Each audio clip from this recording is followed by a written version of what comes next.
Good morning, dear colleagues. Good afternoon, depending on where you are, and welcome to the launch of this IEA special report on what next for the global car industry, which is part of our the IEA's flagship technology series, Energy Technology Perspectives. My name is Timo Gühl. I'm the IEA's Chief Energy Technology Officer, and I'm joined here today by the authors of this particular report, my colleague Araceli Fernandez-Pales, who heads our Technology Innovation Unit and has overseen this particular report, and my colleagues Elizabeth Connelly and Leonardo Paoli, who are both senior analysts in the team and the main authors of this report. As you are all aware, there are few innovations in modern history that have been more consequential than the car. Today, cars are central to the lives of hundreds of millions of people around the world, and an important contributor to their economic activity as well as their lifestyles. For the energy sector, cars are extremely important. They represent the single largest source of demand for oil today, at 1/4 of global oil demand. And when we look at demand growth just since the turn of this century, then cars have been responsible for more than 1/3 of the growth in oil demand. But there are some fundamental changes happening in global car markets that deal with three major changes: the geography of car sales, the geography of car production, and a change in technology, namely the electric car, for which sales have been rising significantly in recent years. How these fundamental changes play out over time has the potential to significantly affect global energy markets, and those of you who dialed into last week's launch presentation of the World Energy Outlook will be very aware of the potential implications for global oil markets and electricity demand that come with different scenarios for the future uptake of electric cars.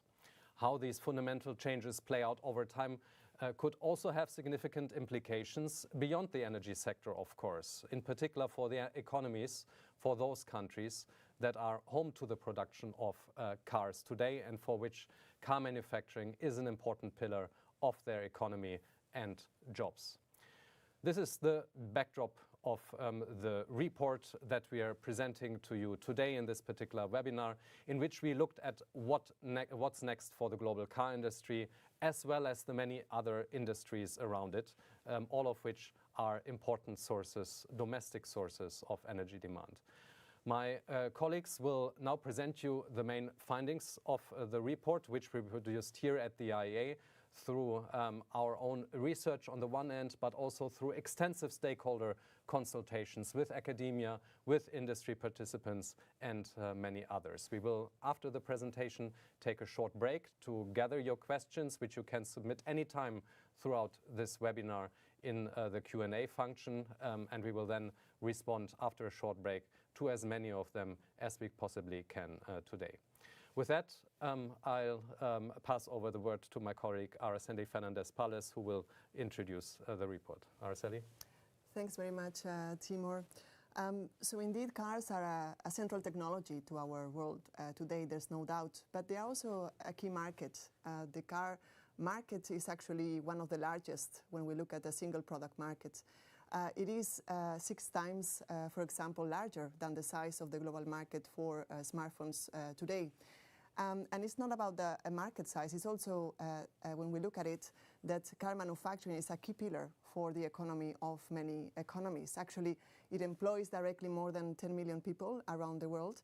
And if we were to take into account those supporting industries along supply chains, we will have to also include additional millions of employees that work in manufacturing from engines to cylinders, from producing steel to aluminum and many other industries.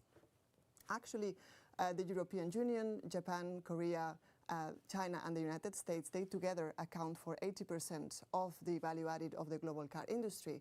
And both the car industry and their supplying industries as well, their supporting industries along supply chains, they account for between 2 and 6% of the GDP that we see in these major car producing countries today. But beyond the manufacturing industry and the implications for the economy that are undeniable, as Timur mentioned, cars are also very important for energy markets. We have seen how cars today are the largest single source of oil demand, which is a key metric that the IEA, the International Energy Agency, has been tracking for decades. But when we look at the trends, what we see is that indeed, as Timur mentioned, we see the car industry undertaking a major evolution. And these different shifts are really deserving our close attention because of these major implications that they could have both on energy and also in the economy. We have seen three fundamental shifts, as it was mentioned, on the geography of production, on the locations of sales as well, but also the preferred technology choice for an increasing number of buyers that are looking at electric cars as their choice. These are fundamental shifts that are posing some challenges, particularly for those internationally renowned car producers that have been perfectioning their ability to produce cars, in particularly focusing on internal engine combustion cars. And so we wanted really to go into these different aspects to understand what these implications could be. Now, when we look at the trends again, we've seen that as a result of rising income as well as government policies, we've seen that the sales for cars or car ownership overall has been increasing rapidly in emerging economies, but at the same time we have seen that demand has been leveling off in advanced economies. And on the other hand, when we look at production, we see that car manufacturing has been more than doubling in China since 2010 to 2014, mostly because of the significant investments we have seen in the manufacturing of electric cars, but also of their batteries. And when we look at the pace in advanced economies, we see that car manufacturing has either stalled or decreased over the last decade, so very contrasting trends. At the same time, we have also seen that there's an additional kind of element into this in terms of the shifts that we are seeing, which is more related to this globally increasing sales of electric cars. We saw that in 2024, for example, more than a fifth of all the cars that were sold were electric. And at the same time, we saw how the sales of internal combustion engines in that year were much lower than their peak in 2017. And for this year, in 2025, we expect that more than 1 in 4 of the cars sold would be electric. So all these shifts, all these changes are, of course, posing a lot of questions for the future of the car industry. And what we think that within those, one of the ones that is, in a way, have the potential to have widest implications would be to understand how far and how fast the move of the car sector towards electric would be. So in this respect, we've been also following those trends. And actually what we see is that this transition towards electric cars is moving at different speeds in different markets. And this is becoming, or this is resulting in a way that many car manufacturers have to take a two-pronged strategy, because simply the sales of internal combustion engines are not going to fade away quickly. We actually see that the sales of this type of cars will keep growing, particularly in emerging markets. But at the same time, we also see that many car producers are looking at strategies on how they can become more competitive for electric car manufacturing so that they could be able to compete with China. If we look at 2024, we saw that more than 1/3 of all the cars produced globally were assembled in China. And when we look at that same share for electric vehicles, that was more than 70%. We've also seen that the production cost of both conventional cars but also electric cars is around 30% lower in China compared to advanced economies. And we've seen actually that this cost production gap has been widening over the past 5 years in a great part, or to a great extent, because of the strengths of Chinese battery manufacturers. Now, of course, one of the key pillars or the key elements of this report is to understand what opportunities lay ahead in terms of closing that production gap. And my colleagues will be expanding on that important piece of analysis that we think would be useful as well for different decision makers. But just to conclude, we just wanted to put forward the message that, of course, all the difficult decisions that incumbent car producers are facing today will have implications on the future of their competitiveness for decades to come. And of course, will have also implications in the future of those industries that are supporting car manufacturing along supply chains, and certainly, as we've discussed, important implications for energy markets. So with this, I'll hand it over to my colleagues, Elizabeth Connelly, and then afterwards, Leonardo Paoli, who are going to be unpacking all these results. Great, thank you, Araceli. I'd like to kind of start by mentioning that what we see happening currently in global car markets feels truly historic. This is a market that's been built over a century and has been operating under relatively stable conditions for quite some time. But what we see is that there are three major shifts happening right now, and they're happening all at the same time. The first shift has to do with geography, and it's where cars are being sold. So at the turn of the century, you can see that advanced economies represented about 80% of car sales, while China represented just around 2%.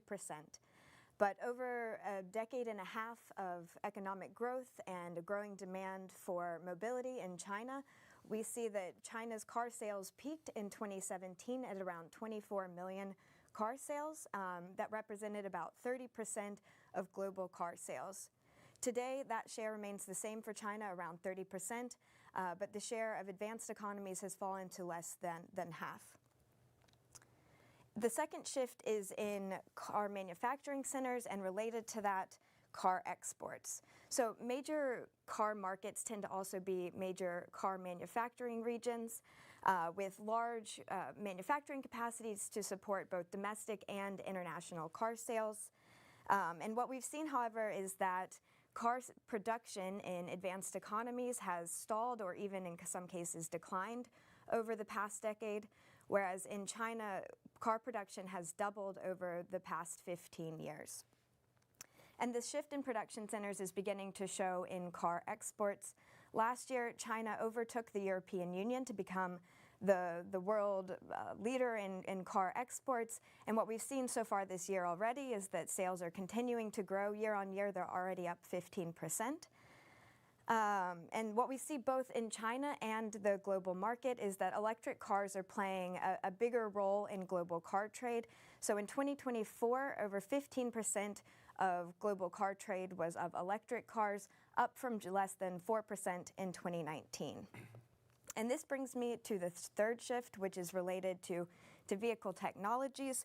So basically, we're seeing a shift away from pure internal combustion engine cars to cars that rely on batteries, be this hybrids or obviously electric cars as well. What we see here is that sales of conventional internal combustion engine cars actually peaked in 2017, and they've shown no sign really of recovering. In fact, the recovery that we've seen in car sales since the pandemic has been driven exclusively by sales of hybrid and electric cars. As mentioned, electric cars in 2024 represented 1 in 4 cars sold, and this year we expect that to be, 1 in 5 last year, and we expect that to be 1 in 4 this year. There are multiple reasons for the rise in electric cars. Chief among them is the policy support that the Chinese government has placed on developing an electric car industry and market. And there's a few reasons that China has focused on this. First is that China is, by some margin, the world's largest importer of oil. And the second reason has to do with the fact that international car makers have played a kind of leading role in supplying and producing the conventional internal combustion engine cars that have been sold in China as the demand for mobility in the country has risen. And so building up a domestic electric car manufacturing system and market is something that the Chinese government has done to address these two structural challenges. And today you can see the outcome there. In China, only around a third of conventional cars are actually produced by Chinese automakers, while the vast majority come from joint ventures with international car makers, particularly in Europe and Japan. When you look at electric cars, you can see the story is quite different. Over 80% of electric car sales in China come from Chinese EV makers. And this is by and large a result of strong industrial policies and supply chains as well as the development of advanced battery technologies, which has its roots in innovation policy there. Today, China's car market is very large. I should mention, about half of cars sold in China last year were electric, and this has a lot to do with the fact that electric cars in China are competitively priced and can compete with the prices of conventional cars. For international car makers working in China, this presents a kind of major problem for these automakers who are used to seeing China as a huge source of revenue. And this problem is actually something that's being exported. So if we look at Southeast Asia, for example, this is a key market for the Japanese automakers. And Japanese automakers have set up a lot of domestic or local manufacturing capacity in Southeast Asia. But what we've seen is that last year, electric car sales jumped to 9% of total car sales in Southeast Asia. And already in the first half of 2025, we see that electric car sales represent more than 15% of total car sales. And again, this is very much driven by imports from China, which are also helping to reduce the average price of electric cars sold in Southeast Asia. We can also look at the European Union, which is home to some of the largest and most established automakers. But here too, we see that Chinese automakers are making inroads in electric car sales. So last year, nearly 20% of electric cars sold in the European Union were produced by Chinese EV makers. But I wanted to mention also that the car industry isn't just about these kind of big car companies that might be more visible on the streets. There's actually this whole universe of different suppliers who provide hundreds of components that go into manufacturing cars. And so I think, one way to look at this is that the car makers tend to buy kind of whole components from so-called Tier 1 suppliers, and the Tier 1 suppliers in turn buy parts from Tier 2 suppliers. And together, the market for these car components and parts is valued at around $1.3 trillion US, which is about 40% of the entire car market size. These suppliers are key players and major employers in the industry, and they also have large R&D budgets to help advance technologies, to improve their technologies, and this is even though they tend to have lower margin than the car makers themselves. These industries have really grown up over decades as the conventional car industry has grown. And for internal combustion engine components, you can see here that traditional car-producing countries such as Japan, North America, Europe, tend to dominate the supply of these components. This is also true for non-powertrain related components, so this could be things like the seating equipment or the air conditioning systems, but this isn't true for components related specifically to electric powertrains. So what we see here is that many of the battery components are dominated by Chinese suppliers. I should also mention, though, of course, Japan and Korea both also have companies that are major players in the battery industry. But what you can see is that companies from North America and Europe are nearly absent from this. A wider shift in electric cars is therefore set to have kind of transformative effect with far-reaching consequences, not only for the car industry, but also for its supplier and the wider economy as a whole. Car manufacturing is a highly integrated industry. We see that car factories are often co-located in industrial clusters where assembly plants, component production plants, and material production plants are all located near each other and working together. And what this means is that the inputs that go into car manufacturing are very often sourced from either the same country or at least the same region. And the share of component imports in many markets has been increasing over time as supply chains become more global. But what we see is that, at least in Japan, Korea, and the European Union, less than 15% of inputs to car manufacturing are imported. This share is higher in the United States, but that mostly has to do with the integrated nature of the North American market. The car industry is also a major source of material demand. So for example, over 1/10 of the steel demand in both the European Union and in Japan is slated for car manufacturing. And these tend to be high-value, high-tech steel products that help, that are an important revenue stream for the steel industry there. This is also true at even higher shares for the aluminium industry. And the car industry, I should mention, is also, a major employer. So, for example, there are over 6 million employees in the EU and 1.5 million in Japan. And these jobs go beyond just the kind of direct assembly of cars and include these aspects related to components. In fact, components and parts manufacturing processes tend to be an even more labor-intensive process than car assembly.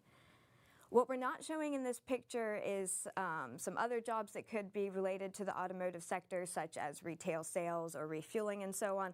But what we're trying to capture here is the picture of jobs that are really related to car manufacturing.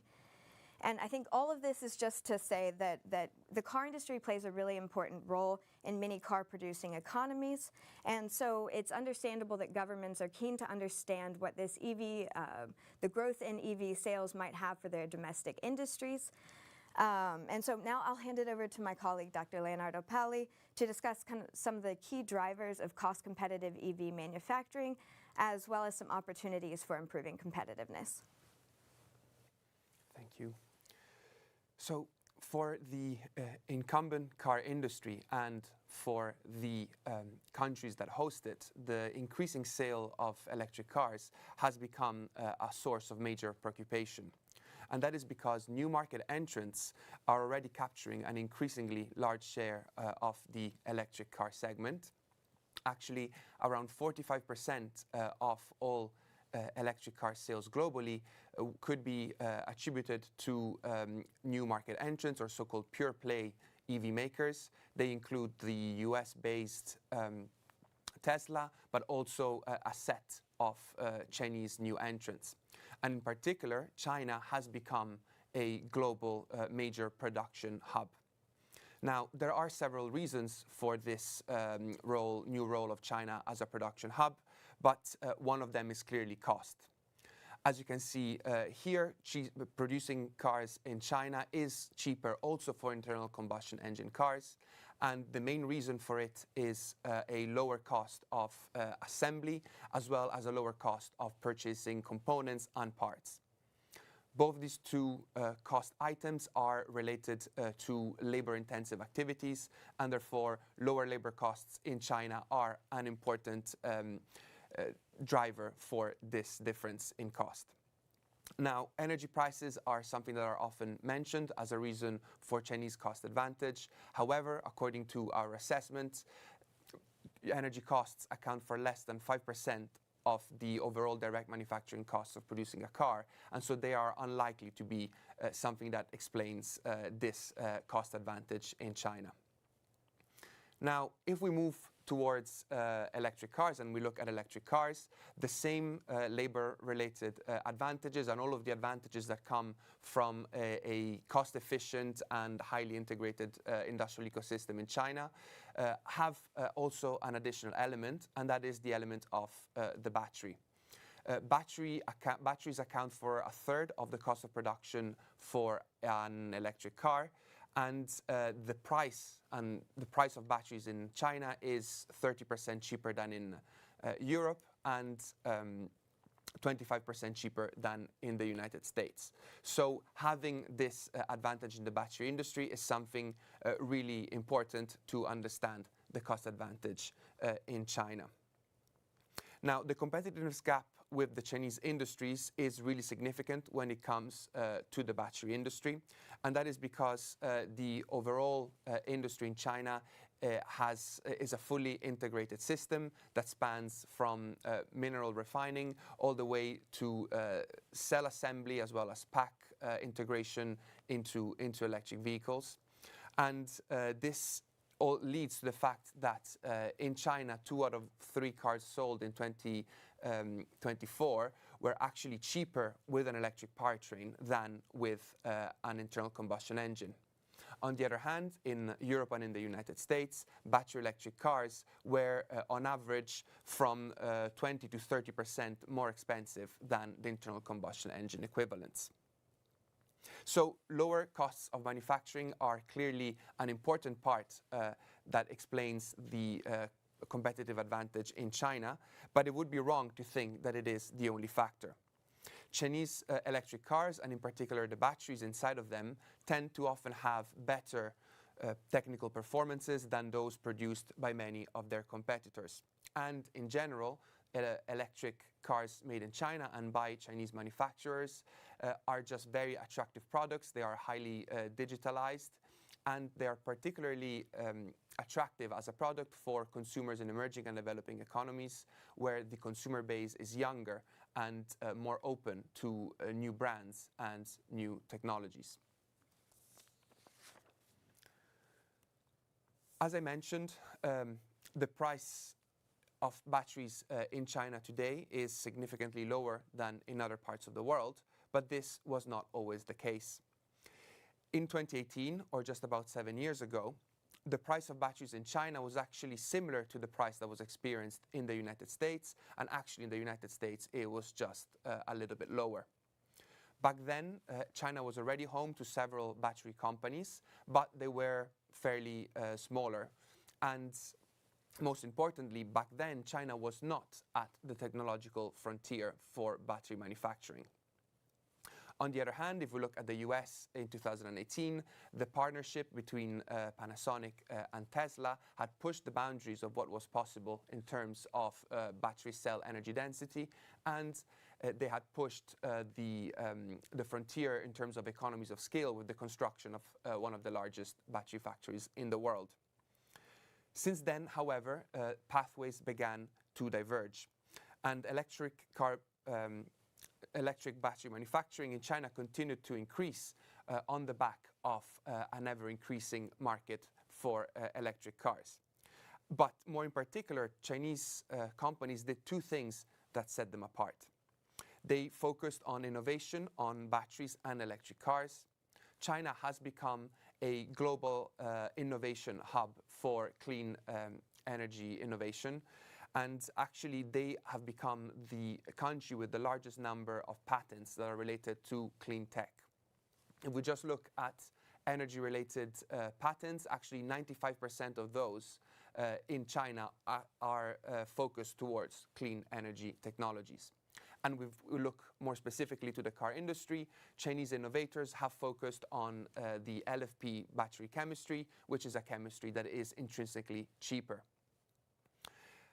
Another key element that distinguished the Chinese industry was the fact that they have massively scaled up their supply chain, again ranging from mineral refining all the way to the production of battery-related machine tools.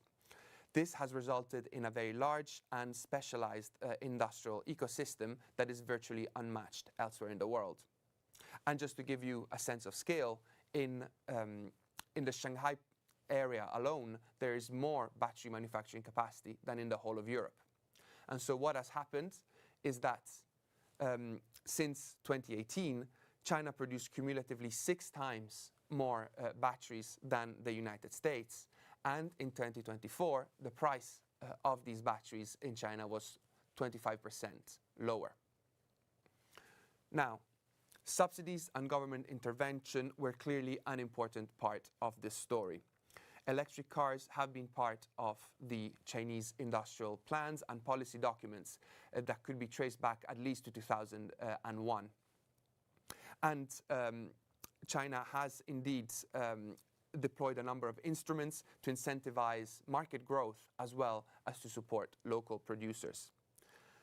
However, today's competitiveness of Chinese electric car manufacturing is really based on a strong industrial ecosystem, advanced technologies, and a honed manufacturing process. So for this report, we have analyzed the cost of production for electric cars and for batteries in different countries, and we have done so by cooperating with several stakeholders that are active in the industry. And we have found out that, at least in theory, the reasons for China's competitive advantage are not based on structural elements that could not be replicated elsewhere, at least in theory. We find that 40% of the cost of production gap can be attributed to differences in manufacturing efficiency. Factories in China operate at very high yield rates and have very high degrees of automation and digitalization. And this is the result of many years of operation that have contributed to a skilled workforce. This is not unique to China, though. There are other regions with a significant history in battery production, namely Korea and Japan, where similar levels of manufacturing efficiency could be achieved. However, they operate at a smaller scale. So it would require investment and it would require time for the battery industries in other countries to reach competitiveness with what is currently being produced in China, but it is possible. And collaborating with best-in-class producers is a way to accelerate this process. As you can see here from the graph, of course, material and component costs also matter for this difference. Here, most of the difference can be attributed to the different costs of production for anode and cathode materials in China compared to other parts of the world, as well, although to a smaller extent, to the fact that often in China, critical minerals can be sourced at a lower price than in other parts of the world. Of course, the recent announcements on export controls that are targeting these precursor materials are a reminder of China's dominance in these steps of the supply chain. To produce battery components, energy costs do matter, but on the other hand, the technical complexity of these production steps are lower, meaning that it is a bit easier for other countries to enter this market. At the same time, there are current levels of very high excess capacity, and so this does pose investment risks to enter this market in other regions.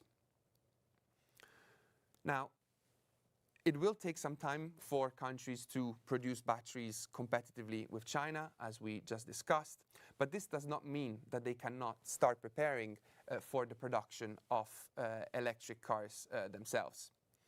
For countries with an existing car industry, this is particularly important. Importing cars means that only a small share of the value of the overall car is retained domestically, and that is mostly due to operations that are related to retail.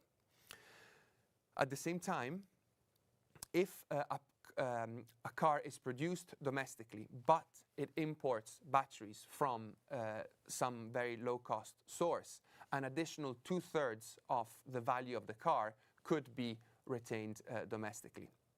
What this suggests is that it might make sense for countries that have a growing EV demand to produce these cars, even if setting up a competitive battery industry might take a little bit more time. So now heading off to the last slide.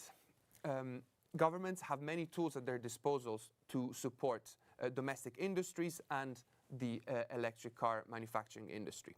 However, their only sustainable long-term pathway for these industries that are aiming to retain or increase market share is to increase their global competitiveness. And the pathway to electric car competitiveness passes through a honed battery manufacturing process. So here are just some key opportunities that we highlight in our report, and I'd like to briefly mention. So the first one is to leverage and to reach economies of scale. Making cars is an established industry, but outside of China, EV models are often still produced in comparatively small numbers. And so just as for any technology or product, increased production volumes help spread the development and investment costs over a larger number of units and therefore reduce the average cost of production. And the same is true for batteries. It is also important to scale up battery manufacturing and to develop the related skills. The battery industry is a complex one that requires specific skills and very specific machinery. And very importantly, batteries are not only used in electric cars, but they are used for other strategic industries. Then it is important to secure a dependable supply for critical minerals. Concentrated supply chains are risky, and earlier this year, certain companies have experienced troubles in their production because of a shortage of magnets that use rare earth elements, and this was due to export controls that were implemented by the Chinese government. So diversifying supply for these minerals is something that is important for security of supply. Then it is important to focus on low-cost chemistries. Competitiveness in the mass in the mass market of cars does require low-cost chemistries, and there is already an option that is the LFP chemistry. This is a technology that is mostly in the hands of Chinese manufacturers, but not only, there are others that are investing in this technology, and so it is important to think about these lower cost options for mass adoption. And then, last but not least, it is important to manage energy costs. Our analysis suggests that energy costs account for only a relatively small share of the production cost of a car. However, they are about twice as high for battery electric cars than they are for internal combustion engine vehicles. And so having a policy around this is something that could be considered. And so with this, we'd like to finish the presentation, and I would like to hand over the word to Dr. Gould. Yeah, thank you very much, Leonardo, Elizabeth, Araceli, for this excellent presentation, and indeed the entire team that has been behind producing this report, and I'm sure many of them are watching us right now. We'll now take 2 minutes of a break. Please use the time effectively and put your questions in the Q&A function. We've already received some questions, and we'll come back to you after a short break with some of our answers. Thank you for listening.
So, thanks for all the questions that we've received. We've tried to organize ourselves a bit in order to be able to give you as many answers as possible. I'll start with a question from Kunitaka Takeuchi, who has asked essentially about last week's World Energy Outlook that presented in parts a new current policy scenario, the CPS, and long-term projections for electric vehicles up to 2035, if I understand the question correctly. Otherwise, the idea is why we are not going out all the way to 2050, and whether we'll do a long-term EV scenario for or a CPS in the future. So, indeed, I'll take that quickly, and then I'll have a couple of others for you. So, indeed, the World Energy Outlook has presented its scenario findings with a focus on the year 2035, so looking at the past 10 years and the next 10 years. And we haven't decided yet. I mean, this particular report here is an analysis of the status quo, as I hope it was clear from the presentation, in order to understand the various different opportunities and challenges that come with electric car manufacturing as well as battery manufacturing. We haven't decided yet for the scenarios to be included in the global EV outlook for next year and the time horizon neither, but rest assured that we will communicate the decision once we have taken them. Otherwise, there are questions around synthetic fuels, biofuels, alternative fuels more broadly. Maybe, Elizabeth, I can ask you. The question is by an anonymous attendee, unfortunately, so I'm not able to give the name here. But the question is a broader one. We are focusing here on electric cars, but obviously there are countries that are somewhat hesitating on their EV targets. There's an increasing appetite for sustainable fuels. What's your view about sustainable fuels? How probable do you see the scenario of developing biofuels and electric or e-fuels with internal combustion engine vehicles instead of electric cars? Sure. I mean, I think, it's certainly important to acknowledge that electric cars aren't the only technology solution that can meet some of the policy priorities around energy security and decarbonizing car transport. So just want to ensure listeners that IEA is looking at all of the different technologies and fuels. And in fact, last month, the IEA published a report that was focusing on how to increase the role of sustainable fuels. I think it's also maybe important to acknowledge as well that biofuels are already a pretty developed industry. Today, 5% of energy consumed by cars is actually in the form of biofuels, whereas electricity represents just around 1% of fuel consumption for cars. But I think also on the synthetic fuels and in biofuels, these kind of drop-in fuels are something that can really help quickly decarbonize car transport and transport more broadly. Basically, decarbonizing the fleet without having to wait for sales of zero-emission vehicles to turn over in the overall vehicle stock. But I think, one of the reasons we focused on electric cars in this report is because these drop-in sustainable fuels don't really require a change in car manufacturing, while on the other hand, electrification we're seeing is starting to disrupt this kind of long-established car equilibria. And so, that's kind of why our focus has been on understanding the implications of EV manufacturing and growing EVs in terms of the car manufacturing industry. Okay, thank you very much, Elizabeth. We are receiving many more questions actually while we're talking. I'll try to integrate some of them into the earlier questions that we have received. So maybe Araceli, one for you is, this is work on competitiveness, and it would be good to understand from you a bit why we have undertaken such work on competitiveness. And there is a question specifically from François Queneau, who is asking about cross-border adjustment mechanisms, how they can be a tool, if they can be a tool to reduce greenhouse gas emission and improve competitiveness in some regions.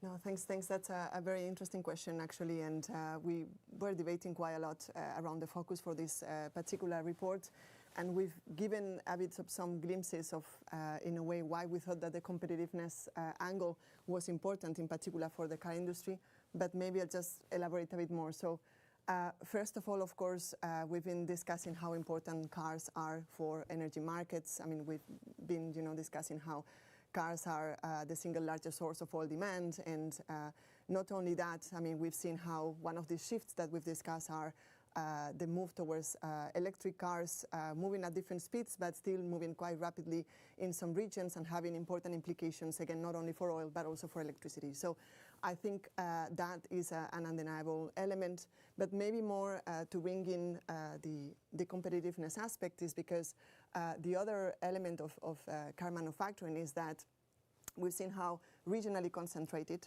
those supply chains are, starting from mineral processing, but all the way to battery component manufacturing, batteries manufacturing, and certainly EVs as well.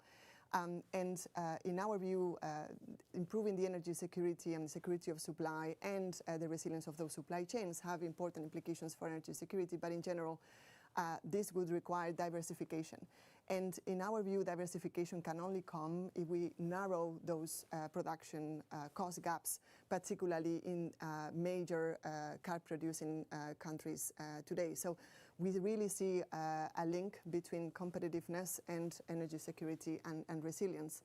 And maybe the third element, I think Leonardo touched a little bit on that in the presentation, but for us, batteries are a crucial technology. They are, of course, very important for electric vehicles. Electric vehicles actually is the main driver of demand for batteries today. But when we look at it more broadly, again, we see an increasing number of applications where batteries are important, be it to support electricity grids, be it to support data centers for AI or high technology manufacturing processes, be it also, for example, for some defense technologies, satellites, drones, etc. So it's very important for us as well to understand the battery technology themselves or their supply chains and their implications. And again, for us, the connection between competitiveness and security and resilience was key. But maybe just as Francois mentioned more about the carbon border adjustments and their role, certainly the type of mechanism related to carbon border adjustments, in our view, is part of the overall policy toolkit when we look at how certain industries or steps of different supply chains can transition to alternative technologies, particularly when they are operating in international markets. So they have to really compete with manufacturers in other regions, considering that the clean energy transition is progressing at different speeds in different regions. So this puts, let's say, a different advantage, and this type of policies could help ensuring a level playing field. But at the same time, I think it's quite important to highlight that we've seen as well how different countries are aiming or trying to implement this type of mechanisms and the challenges that come with it in terms of the data availability, in terms of clearly drawing or delineating the boundaries around where these mechanisms would be applied. And there's a lot of pitfalls, a lot of complexities associated with that would need to be ensured for their effectiveness to be proven. But maybe I'll just take a bit the chance to mention, because it's connected to this topic and competitiveness, that we are in the team, we have been doing some analysis as part of the next edition of the Energy Technology Perspectives that focuses on industrial competitiveness, looking at these aspects for other clean energy technologies beyond batteries and electric vehicles, and also for material producing industry. So there will be more to come in that respect as well soon. So I'll leave it there. Thank you, Araceli. So Leo, we are getting a lot of questions on costs. So arguably your slides here have sparked a lot of interest, and indeed I should transmit that many of you are congratulating the team, which I would be happy to pass on here for the fantastic work. So let me try to summarize perhaps the questions from three different colleagues, Thomas Le Gallic, Richard Decaux, and George Beaker. So this is about the data sources that we use to analyze cost structures by country, and the data sources in particular that we use for the evolution of battery production costs in particular. Maybe we start with that, but the others is about how much of the difference in battery component and material costs in EU versus China can be attributed to energy and how do small and large cars compare in these kind of cost assessments? So 3 questions: historical the data sources, the role of energy costs, and small versus large vehicles. Okay, yes. So, so let's start with how we did the cost assessment. So let me start with batteries. So for batteries, we have available a set of, let's say, cost models for batteries. Some of them are publicly available from research centers, other are privately available. And so we have access to these cost models. Then what we do is that we need to decide the inputs into the cost models.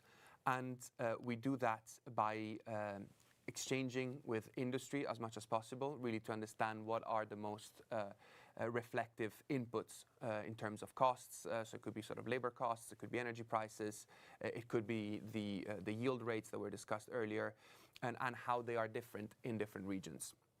Then we use all of these inputs to generate the outputs that you have seen, that are these costs in different regions.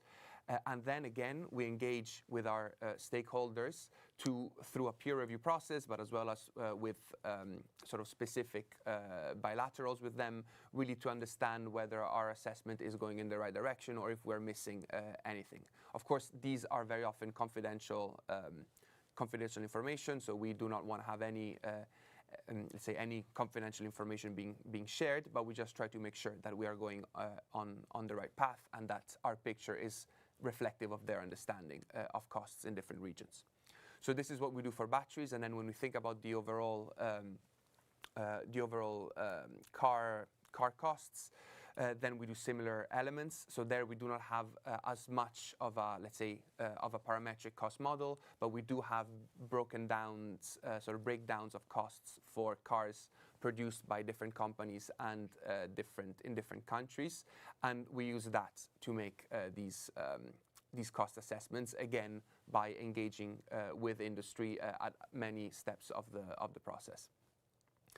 In terms of the data source for the historical evolution of prices, we try to look at as many sources as are available, but one of them is the BNEF battery price survey, which provides this evolution of prices in different regions, and then we complement that with our own models. Now, the other question is about the small cars and big cars. So here it's an interesting case. So when you look at the cost difference for the battery, so that is on a per kilowatt hour, let's say, basis. If you have a small car with a similar range, or not necessarily exactly the same, but a range that is considered, let's say, good for many consumers, especially in Western countries, the share of the cost of the battery would actually be higher. And therefore, the cost advantage of China is larger for small cars than it is for larger cars. This is purely on a cost basis. There was one more on how much of the difference in battery component and material costs in the EU versus China can be attributed to energy costs and whether they are somewhat hidden there.